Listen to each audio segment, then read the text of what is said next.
morning, everybody. Good morning. And welcome. I'm Heather Borman. I'm your facilitator today, and welcome to you here in the sanctuary and to you on Zoom. Let's silence our phones right now. I'd like to take a moment to point out our exits. As you can see, you can exit out either of those doors, that door you came in, and is there another exit sign over there? Through Tina's office. Through Tina's office. Oh, through Tina's office, okay. Also, I'd like to remind you that if you wish to have a particular joy or sorrow read out by me during our service, please remember to fill out the form at the back of the church or put it in chat.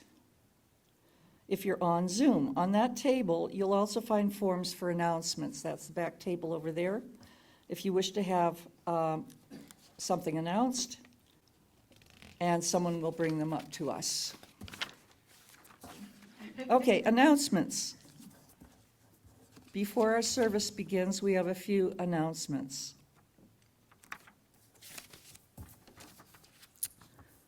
This Tuesday, 10 a.m., want to learn about ranked choice voting? See Tricia for details. Tricia Girdette. Go ahead, raise your hand so everybody, she's not in here. Okay, if you can come and ask me and I'll point her out to you. Oh, there she is. Okay. Also, Tina's office hours Tina will hold her office hours at the usual time, Tuesday from 12:30 to 3:30. Please call, email, or text to set up time to meet if you can beforehand. She's often in the office other days and open to meeting with you other days as well. And because we didn't read our covenant of right relations that we read once a month, we didn't read it last week, so we're going to read it now. We, the congregation of Sky Island Unitarian Universalist Church, covenant to treat all beings with compassion and kindness, listen actively and speak responsibly, seek understanding and be open to change, acknowledge our imperfections and our differences with good humor, devote our energies to creating and maintaining a vibrant, beloved community among ourselves and in the greater world.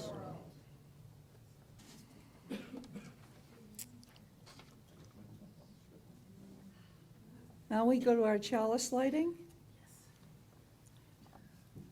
As we say, our chalice lighting, written by UU Ann Slater, who once was a lay minister on the UU board, we repeat words attributed to Rumi in our opening song. Come, come, whoever you are, wanderer, worshiper, lover of leaving. Ours is no caravan of despair. Come yet again, come. And we come from rich heritages of liturgy and pomp. We come from burning legacies of angry gods and threats of hellfire. We come just as we are. We come with exuberant and joyful hearts, eager to witness to others. We come bereft of the goodness of life, wondering, hesitant. We come just as we are. We come in the bloom of youth, ready to explore new truths. We come ready to sit apart from our children and be nourished for an hour. We come with gray in our hair and experiences to share. We come just as we are. We come to the place we never knew before was home. We come to the place that has been home for most of our lives. We come just as we are to join our brothers and sisters as members of one family in this beloved home, our hands and hearts outstretched. Come yet again, come. And now Tina's going to read the joys and sorrows. Well, I have one particular one I'm going to start with. Charles Riley is a member who now lives in Las Vegas, but frequently sends me things. And he sent a notice to Doe Payne that the obituary she'd put in the paper this week showed up really quickly on Friday. How many of you knew John, Doe's dog? Yeah. Yeah, he was, often we would go to Doe's house for gatherings for the women's breakfast, and he would be there. During COVID, when we'd meet out, whatever the weather, near the library, John would come and he'd sniff us each out. He was a very loving, very special dog. And I'm going to read to you what got put, if I can find it. I carefully saved this, of course. John the dog died Sunday, August 6th, 2023. He was 15 years old. John spent part of his early life in an animal shelter in Lake Charles, Louisiana, but was not adopted there. When he could no longer be kept at the shelter, he was placed in a program at a juvenile detention center where adoptable dogs were given training in basic commands, then transported to a local PetSmart to find new homes. After at least 2 unsuccessful attempts at adoption at PetSmart, John was featured in an article in a local Lake Charles publication under the title, "Why Does No One Want This Dog?" As a result of that article, John was welcomed into the Payne family as a full member early in 2010. And she doesn't share the whole of the story. There were 2 families applying. One had a farm and just all these great sounding stuff. And then there was Doe. And she said, "Why did you pick me?" And they said, "Because John needs to be an only dog." John has lived in Louisiana, Maryland, and Arizona, and has traveled extensively through Texas. At one point, he spent a couple of weeks with his uncle Don at a rehab facility where nurses and patients alike referred to him as their therapy dog. John is survived by his forever family members, Doe of Sierra Vista, Arizona, Conan, Kateri, Joey, Roxy, and Mira of Bowie, Maryland, Brenda of Haslett, Texas, Ruthie of El Paso, Texas, and Agnes of Tucson, Arizona. He will also be missed by most of the congregation of Sky Island Unitarian Universalist Church in Sierra Vista. In his memory, John's family suggests that donations be made to your local animal shelter, or better yet, visit a shelter and possibly find a lifetime companion of your own.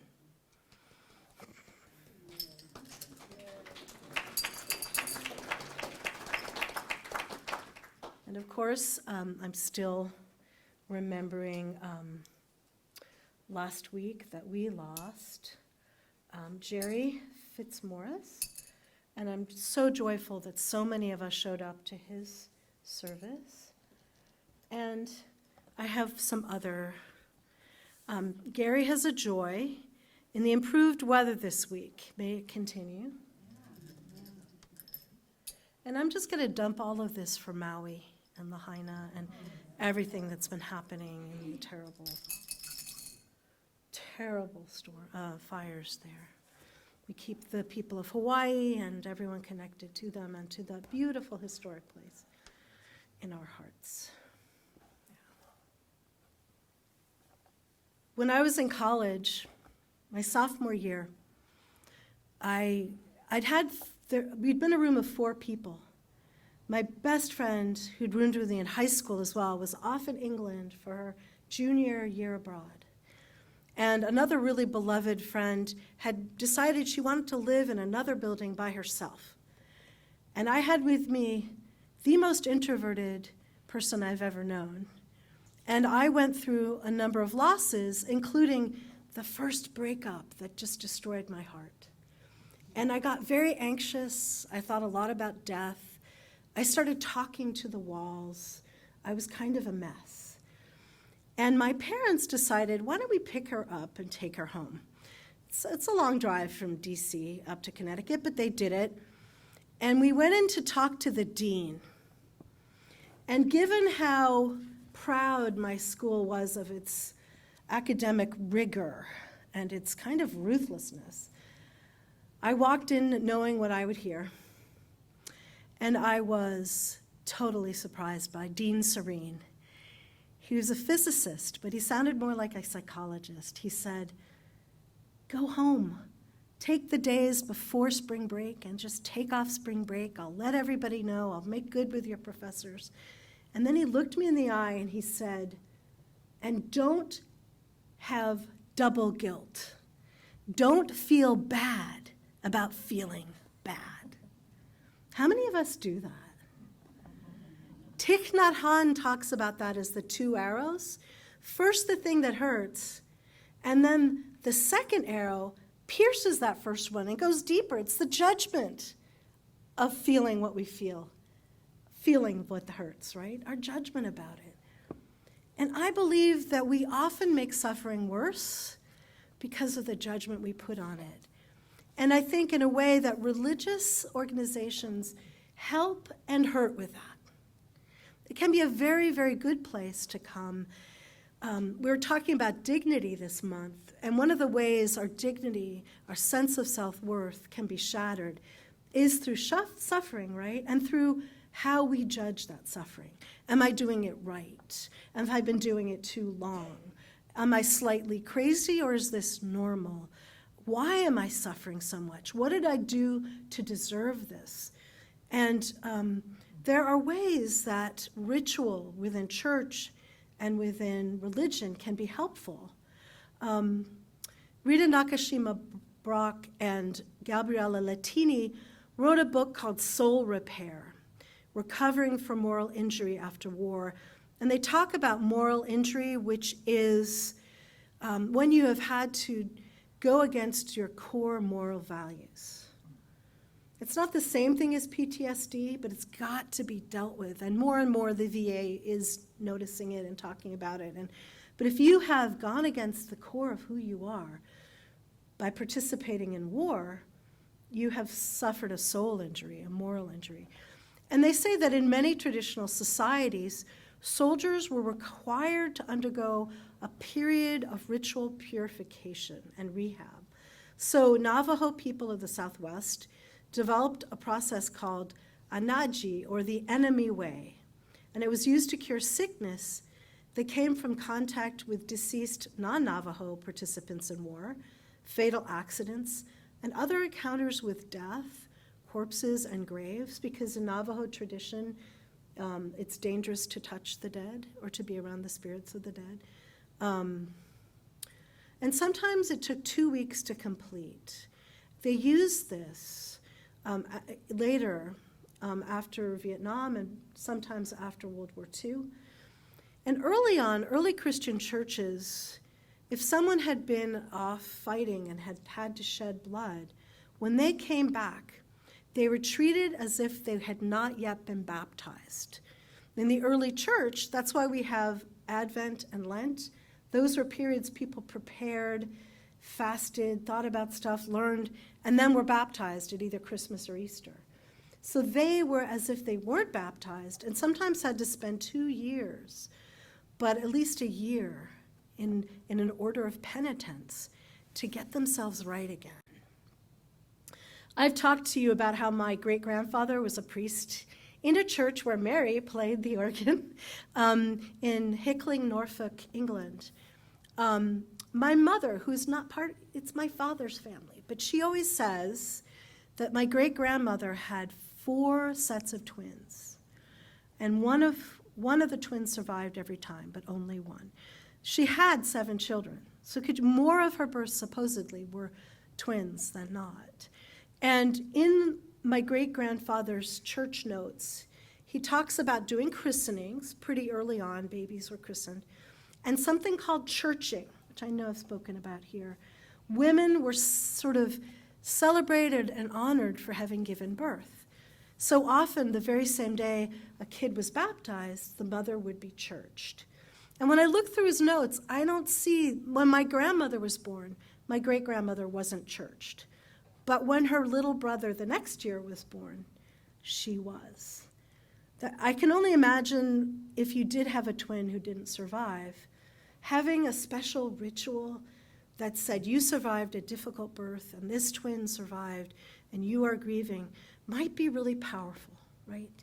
To have a place to go and acknowledge that grief with a ritual, that complicated grief, celebrating life but also mourning death at the same time, must have been very important. And one of the things I think churches offer best is celebrating a life, right? I think biggest knock to dignity is when someone we love is rendered an object in death. But we gather as a community and we bring them back to life in the life of the community, right? That's why it was important to acknowledge John, why, of course, many of us acknowledge Jerry, and we do it whenever we gather and remember lives and tell the funny or the moving stories. We say they are very much alive to us, aren't they? It's so confusing because they're still giving us advice sometimes that we don't even want, right? But they're still with us, and yet they're not physically present. How do we acknowledge that? And church can be a wonderful place to do that. But churches aren't always very good about dealing with suffering. And I'm going to talk a little bit about Christianity now because I've spent many years grappling with it, but it also influences our history. Whether or not, you see yourself as a Christian, you have been bamboozled, blinded. The church has been formed a bit by some beliefs that Christianity has. So sometimes suffering is seen as a punishment. My mother came from New England, was Unitarian, became UCC, and she would just say, "Why did my father die when I was 9? Why did my mother die when I was 40? Why did my husband die when I was 63? What did I do wrong?" Now, I don't understand karma, and that might be the topic of another sermon. Maybe there's something she did in the past. I don't know. But that belief that somehow we've done something to cause suffering, is that really helpful? I mean, maybe if you acknowledge, yes, maybe if I hadn't smoked, okay. There's certain things we might not do again or do differently, but this deep existential sin that was my mother saw herself as being, I think echoes a very puritanical, maybe Catholic understanding that we are such flawed human beings, we need to be saved, and in our Puritan heritage, the understanding of of predestination, so that only God knows who's going to be saved. But there might be little hints at the big reveal. If everything's tanking for us, maybe we're not really destined for greatness and glory. Oops, sorry. It's a really horrible way to live. How many of you know about the prosperity gospel or hear about it or write? The belief that, if you live right, you pray right, have the right relationship with God, God just might get you that Mercedes-Benz. So what happens if you don't get that Mercedes-Benz? What does it say about you? Do you not have enough faith? Do you not love? Can you have any doubts? How is that? There is a form of Christianity, and it's dealing with suffering that started to make sense to me. It's around the cross. A good friend of mine I lived with for a year grew up in Japan, and her parents were UCC missionaries, which meant they were in dialogue. They weren't trying to change the world. And her mother was an occupational therapist at a local hospital. Her father was a professor in dialogue. And so she thought about all the world religions and came back to Christianity because there's a God who doesn't flee to some beautiful, perfect place, but walks through suffering and stays on a cross with us. This is a God who, is humiliated and doesn't flee from our pain. When I worked at Georgetown Medical Center, there was a cross in every hospital room because it's a Jesuit hospital, or was. And the university students lobbied to remove the crosses. We don't want religion in every room. And a rabbi got in trouble because he said, "I like having a symbol of a suffering God in every room." It was an interesting concept. Now, so I have a friend who's her family's from Colombia. She clearly has a lot of indigenous blood. She loves pictures of the Madonna and Child that are indigenous. I'm sure that, when you see a Christ figure or a God figure that looks like you, it's very healing. It's very accepting and loving. But there's a problem when you emphasize the cross and suffering, and everyone on the cross is indigenous, but the saints around aren't. This sometimes happens in Latin America. And what does that say about, it's okay if you suffer. You'll find glory. Just suck it up and suffer. But yet those who don't, those who watch from the sidelines, maybe are white or safe. So the cross is in some ways a very helpful image for me, but a very difficult one. I finally came to a place where for me, it's a metaphor for the importance of walking through difficulty and coming out the other side. And the belief I have that if we're grounded in love and we walk through in love, we really can't be destroyed, even if our bodies are. There's an impetus our life has. There's a love our life has. It cannot be destroyed. So for me, that was the final hymn today. Talks about how can I keep from singing since love commands heaven and earth, since the rock that I cling to is love, right? But I have a confession to make. As I was working on this sermon and looking at how different faiths dealt with suffering, I realized I've been deeply influenced by Buddhist thought and Buddhist practice. The year before I went to seminary, I found a book from Stephen Levine, and I've read many books by him since. He died in 2016. He was a Zen master, but he also took insights from Hinduism and from Sufism, and was a good Universalist in his own right. He believed that, I found this book, and the first paragraph changed my life. I've never had anything do that to me, right? Pick up this book and it says, so many people when they come to die worry that they haven't really lived because they've broken off parts of themselves. They don't feel fully all their emotions. Even saints got angry. Even Jesus got angry. He's, preaching to this little Christian girl. Yeah, it blew my mind to think all those emotions I thought were bad or difficult, or I tried to avoid. Over and over again, he talks about the importance of walking through them, kind of like the cross, right? Making friends with them. If you sit in the presence of a great fear or a sorrow, eventually it has less power over you, right? I have found that when I run away, it chases me like a snowballing monster. But if I sit in it and feel it, eventually it sort of flows through you. And you also realize you are not your emotions. You are separate. There's a pause between you and how you feel and how you act. It was very freeing. And I set off to seminary with this little seed of Buddhism deep inside me. And in seminary, I majored in theology. But an even bigger minor I had was grief. 2 weeks in, we found out my dad had a brain tumor, and we found out in September, and he was dead by March. And I thought I had to be tough and not show my feelings and just get to work. But the work you do in theology and in seminary often combines your heart and your mind. And my mind wasn't working, and I didn't have access to my heart. So eventually I learned to sit with those feelings.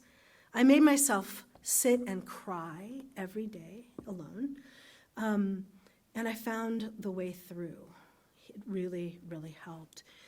After seminary, I had horrible anxiety about papers. It took me 10 years to get through seminary. And I discovered something that Christians call centering prayer. It's really transcendental meditation from all I can tell.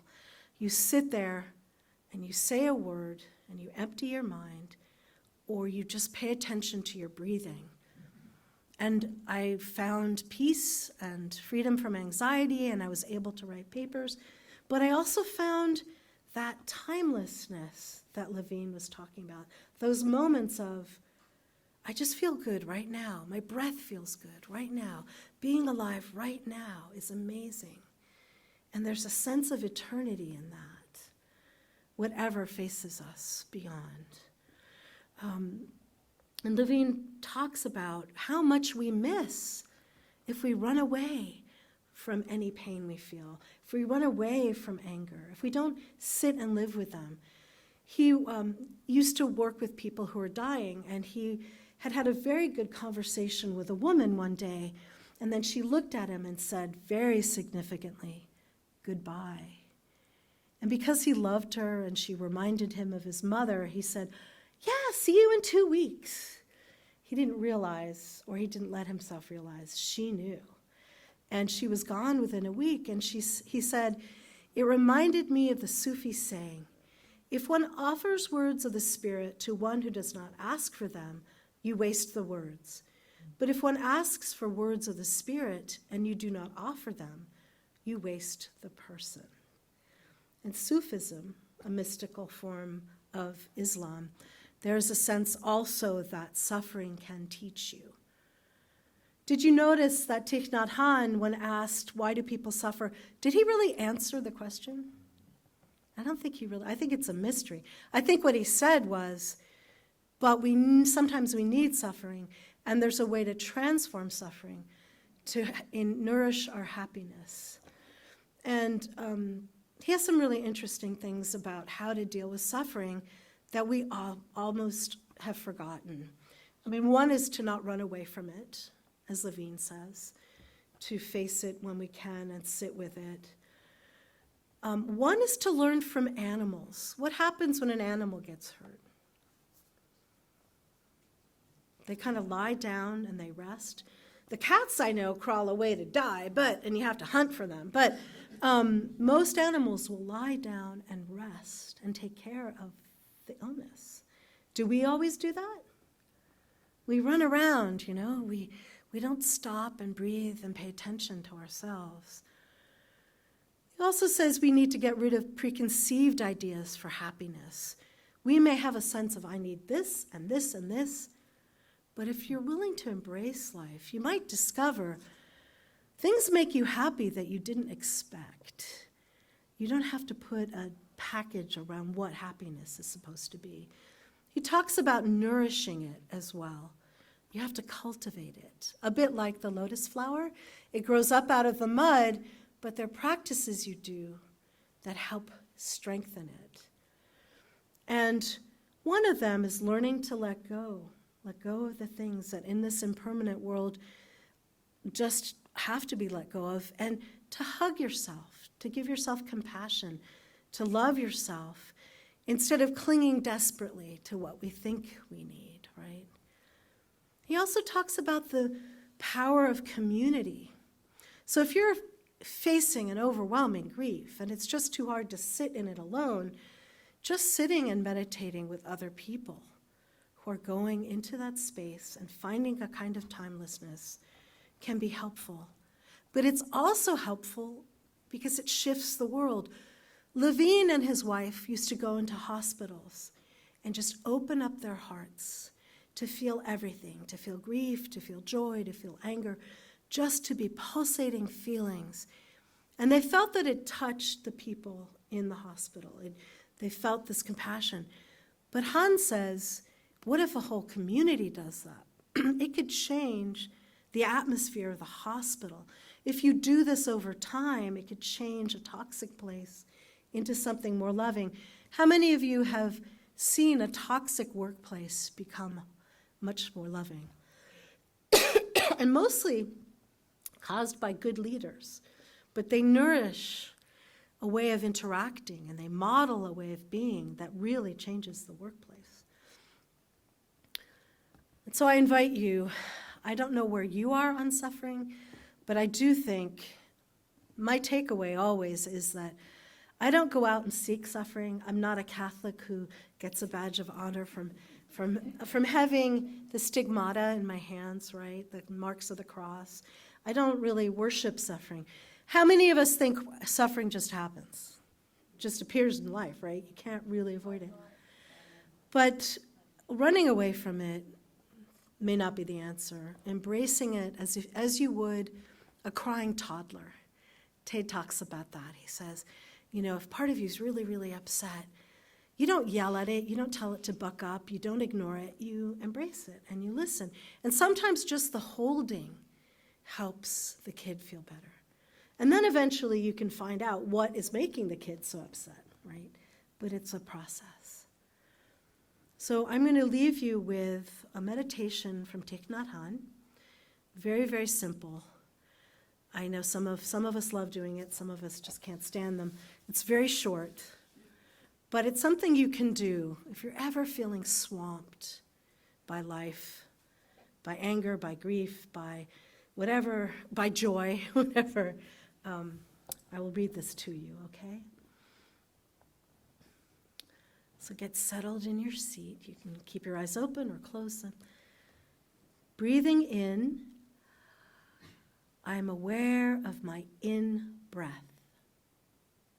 Breathing out, I am aware of my out-breath. Breathing in, I follow my in-breath all the way through. Breathing out, I follow my out-breath all the way through. Breathing in, I am aware of my whole body. Breathing out, I am aware of my whole body. Breathing in, I calm my body. Breathing out, I calm my body. And may you find presence and joy in the here and now, in your breath.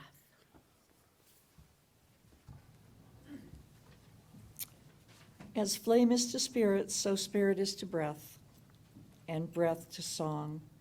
Though we extinguish the flame in this sanctuary, may we tend to it in our hearts until we meet again.